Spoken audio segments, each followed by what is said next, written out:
अध्याय 45 संदेह निवारण। काका साहेब दीक्षित का संदेह और आनंदराव का स्वप्न। बाबा के शयन के लिए लकड़ी का तख्ता। प्रस्तावना। गत 3 अध्यायों में बाबा के निर्वाण का वर्णन किया गया है। इसमें कोई संदेह नहीं कि अब बाबा का साकार स्वरूप लुप्त हो गया है, परंतु उनका निराकार स्वरूप सदैव विद्यमान रहेगा। अभी तक केवल उन्हीं घटनाओं और लीलाओं का उल्लेख किया गया है जो बाबा के जीवन काल से घटित हुई थी। उनके समाधिस्थ होने के पश्चात भी अनेक लीलाएं हो चुकी हैं और अभी भी देखने में आ रही हैं, जिनसे यह सिद्ध होता है कि बाबा अभी भी विद्यमान है और पहले के ही भांति अपने भक्तों की सहायता पहुंचाया करते हैं। बाबा के जीवन काल के जिन व्यक्तियों का उनका साधित्य या सत्संग प्राप्त हुआ, यथार्थ में उनके भाग्य की सराहना कौन कर सकता है। यदि किसी को फिर भी ऐन्द्रिक और सांसारिक सुखों से वैराग्य प्राप्त नहीं हो सका, तो इसे दुर्भाग्य के अतिरिक्त और क्या कहा जा सकता है। जो उस समय आचरण में लाया जाना चाहिए था और अभी भी लाया जाना चाहिए, वह है आनंदमय भाव से बाबा की भक्ति। समस्त चेतनाओं और इंद्रिय प्रवृत्तियों और मन को एकाग्र कर बाबा के पूजन और सेवन की ओर लगाना चाहिए। कृत्रिम पूजन से क्या लाभ। यदि पूजन या ध्यान आदि करने की क्या अभिलाषा है, तो यह शुद्ध मन और अंतःकरण में होनी चाहिए। जिस प्रकार पतिव्रता स्त्री का विशुद्ध प्रेम अपने पति पर होता है, इस प्रेम की उपमा कभी कभी लोग शिष्य और गुरु के प्रेम से भी दिया करते हैं, परंतु फिर भी शिष्य और गुरु प्रेम के समक्ष पतिव्रता का प्रेम फीका है और उसकी कोई समानता नहीं की जा सकती। माता पिता, भाई या अन्य संबंधी जीवन का ध्येय प्राप्त करने में कोई सहायता नहीं पहुंचा सकते। इसके लिए हमें स्वयं अपने मार्ग अन्वेषण कर आत्मानुभूति के पथ का अग्रसर होना पड़ता है। नित्य और अनित्य में विवेक, ये लौकिक या पारलौकिक सुखों का त्याग, इंद्रिय निग्रह और केवल मोक्ष की धारणा रखते हुए अग्रसर होना पड़ता है। दूसरों पर निर्भर रहने के बदले हमें आत्मविश्वास बढ़ाना उचित है। जब हम इस प्रकार विवेक बुद्धि से कार्य करने का अभ्यास करेंगे, तो हमें अनुभव होगा कि यह संसार नाशवान और मिथ्या है। इस प्रकार की धारणा में सांसारिक पदार्थों में हमारी आसक्ति उत्तरोत्तर घटती जाएगी और अंत में हमें उनसे वैराग्य उत्पन्न हो जाएगा।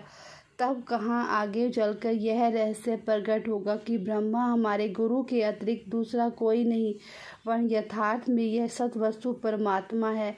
और यह रहस्योद्घाटन होता है कि यह दृश्यमान जगत उनका ही प्रतिबिंब है। अतः इस प्रकार हम सभी प्राणियों में उसके ही रूप का दर्शन कर उनका पूजन करना प्रारंभ कर देते हैं।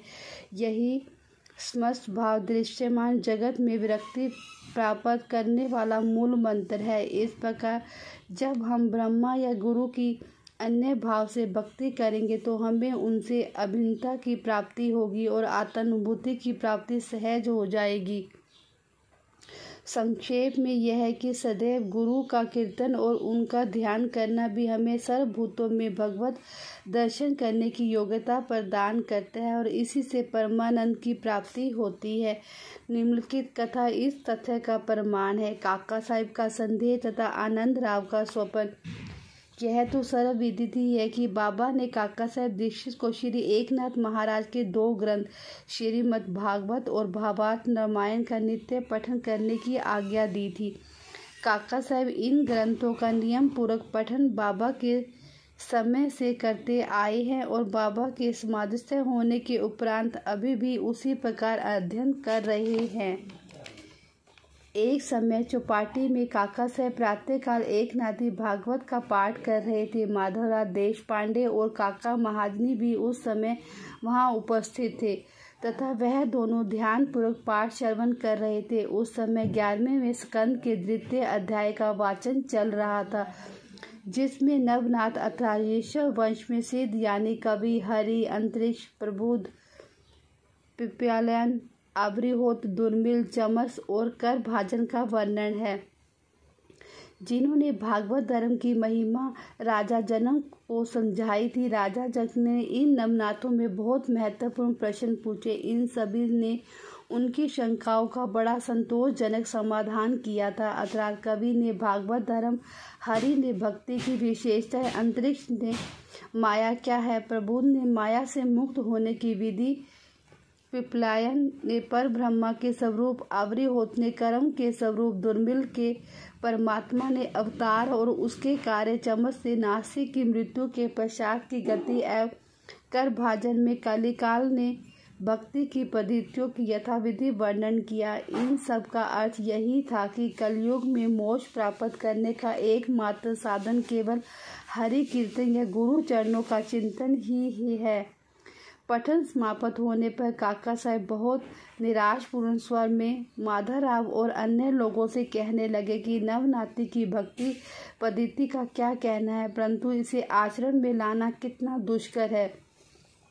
ना तो सिद्ध थे, परंतु हमारे समान मूर्खों में इस प्रकार की भक्ति का उत्पन्न होना क्या सभी संभव हो सकता है? अनेक जन्म धारण करने पर भी वैसी भक्ति की प्राप्ति नहीं हो सकती, फिर हमें मोक्ष कैसे प्राप्त हो सकेगा? ऐसा प्रतीत होता है कि हमारे लिए तो कोई आशा ही नहीं है। माधवराव को यह निराशावादी धारणा अच्छी न लगी। वह कहने लगी, हमारा अभाग्य है जिसके फलस्वरूप ही हमें साईं सदृश अमूल्य हीरा हाथ लग गया है। तब फिर इस प्रकार निराशा का राग अलापना उचित नहीं है। यदि तुम्हें बाबा पर अटल विश्वास है तो फिर इस प्रकार चिंतित होने की आवश्यकता ही क्या है? माना कि नवनाथों की भक्ति अपेक्षाकृत अधिक दृढ़ और प्रबल होगी, परंतु क्या हम लोग भी प्रेम और स्नेहपूर्वक भक्ति नहीं कर रहे हैं? क्या बाबा ने अधिकारपूर्ण वाणी में नहीं कहा कि श्री हरि या गुरु का नाम जाप से मोक्ष की प्राप्ति होती है तथा फिर भय और चिंता का स्थान ही कहाँ रह जाता है? परंतु फिर भी माधवराव के वचनों के काका साहब का समाधान ना हुआ। फिर भी दिन भर व्यग्र और चिंतित ही बने रहे। यह विचार उनके मस्तिष्क में बार बार चक्कर काट रहा था कि किस विधि में नवनाथों के समान भक्ति की प्राप्ति संभव हो सकेगी। एक महाशय जिनका नाम आनंदराव पाखंडे था, माधवराव को ढूंढते ढूंढते वहां आ पहुंचे। उस समय भागवत का पठन हो रहा था। श्री पाखंडे श्री माधवराव के समीप हो जाकर बैठ गए। उनसे धीरे धीरे कुछ वार्ता करने लगे। वह अपना स्वप्न माधवराव को सुना रहे थे। इनकी कानाफूसी के कारण पाठ में विघ्न उपस्थित होने लगा। अतएव काका साहब ने पाठ स्थगित कर माधवराव से पूछा कि क्या बात हो रही है? माधवराव ने कहा कि कल तुमने जो संदेह प्रकट किया था, यह चर्चा भी उसी का समाधान है। कल बाबा ने श्री पाखंडे को जो स्वप्न दिया है उसे इनसे ही सुनो। इसमें बताया गया है कि विशेष भक्ति की कोई आवश्यकता नहीं, केवल गुरु को नमन या उनका पूजन करना ही पर्याप्त है। सभी को स्वप्न सुनने की तीव्र उत्कंठा थी और सबसे अधिक काका साहब को। सभी के कहने पर श्री पाखंडे अपने स्वप्न सुनाने लगे, जो इस प्रकार है। मैंने देखा कि एक अथाह सागर में खड़ा हुआ हूँ, पानी मेरी कमर तक है। अचानक ही जब मैंने ऊपर देखा तो साईं बाबा के श्री दर्शन हुए। वह एक रत्न जड़ित सिंहासन पर विराजमान थे। उसके श्री चरण जल के भीतर थे। वह सुंदर दृष्टि और बाबा का मनोहर स्वरूप देखकर मेरा चित्त बड़ा प्रसन्न हुआ। इस स्वप्न को भला कौन स्वप्न कह सकेगा? मैंने देखा कि माधवराव भी बाबा के समीप ही खड़े हैं और उनसे मुझसे भावपूर्ण शब्दों में कहा, आनंदराव, बाबा के श्री चरणों पर गिरो। मैंने उत्तर दिया कि मैं भी तो यही करना चाहता हूँ, परंतु उनके श्री चरण तो जल के भीतर हैं। अब बताओ कि मैं कैसे अपना शीश उनके चरणों पर रखूं? मैं तो निसहाय हूँ। इन शब्दों को सुनकर श्यामा ने बाबा से कहा, अरे देवा, जल में से तो कृपा कर अपने चरण बाहर निकालिए ना। बाबा ने तुरंत चरण बाहर निकाले और तुरंत उससे लिपट गया। बाबा ने मुझसे यह कहते हुए आशीर्वाद दिया कि अब तुम आनंद पूर्वक रहो, घबराने या चिंता करने की कोई आवश्यकता नहीं। अब तुम्हारा कल्याण होगा। उन्होंने मुझे यह भी कहा कि एक जरी के किनारों की धोती मेरे शामों को दे देना, इससे तुम्हें बहुत लाभ होगा। बाबा की आज्ञा को पूर्ण करने के लिए श्री पाखड़े धोती लाए और काका साहब से प्रार्थना की कि कृपा करके इसे माधवराव को दे दे, परंतु माधवराव ने इसे लेना स्वीकार नहीं किया। उन्होंने कहा कि जब तक बाबा ने मुझे कोई आदेश या अनुमति प्राप्त नहीं होती, ऐसा करने में मैं असमर्थ हूँ। कुछ तर्क वितर्क के पश्चात काका ने देवी आदेश पूर्वक पर्चियाँ निकालकर इन बात का निर्णय करने का विचार किया। काका साहब यह नियम था कि जब उन्हें कोई संदेह हो जाता तो कागज़ की 2 पर्चियों पर स्वीकार अस्वीकार लिखकर उसमें से एक पर्ची निकालते। जो कुछ उत्तर प्राप्त होता था उसके अनुसार ही कार्य किया करते थे। इसका भी निपटारा करने के लिए उन्होंने उपयुक्त विधि के अनुसार ही 2 पर्चियाँ लिखकर बाबा के चित्र के समक्ष रखकर एक अबोध बालक को उसमें से एक पर्ची उठाने को कहा। बालक द्वारा उठाई गई पर्ची जब खोलकर देखी तो वह स्वीकार सूचक पर्ची ही निकली। तब माधवराव की धोती स्वीकार करनी पड़ी। इस प्रकार आनंदराव और माधवराव संतुष्ट हो गए और काका साहब को भी संदेश दूर हो गया। इससे यह शिक्षा मिलती है कि हमें अन्य संतों के वचनों का उचित आदर करना चाहिए, परंतु साथ ही साथ यह भी परम आवश्यक है कि हमें अपनी माँ अर्थात गुरु का पूर्ण विश्वास रख उनके आदेशों को अंतरक्ष पालन करना चाहिए, क्योंकि अन्य लोग की अपेक्षा हमारे कल्याण की उन्हें अधिक चिंता है। बाबा के निम्नलिखित वचनों का हृदय पटल पर अंकित कर लो। इस विश्व में असंख्य संत है, परंतु अपना पिता गुरु ही है। सच्चा पिता सच्चा गुरु है। दूसरे चाहे कितना भी मधुर वचन क्यों न कहते हो, परंतु अपना गुरु उपदेश कभी नहीं भूलना चाहिए। संक्षेप में सार यही है कि शुद्ध हृदय से अपने गुरु से प्रेम कर उनकी शरण जाओ, उन्हें श्रद्धापूर्वक साष्टांग नमस्कार करो, तभी तुम देखोगे कि तुम्हारे सम्मुख भव सागर का अस्तित्व वैसा ही है जैसा सूर्य के समक्ष अंधेरे का।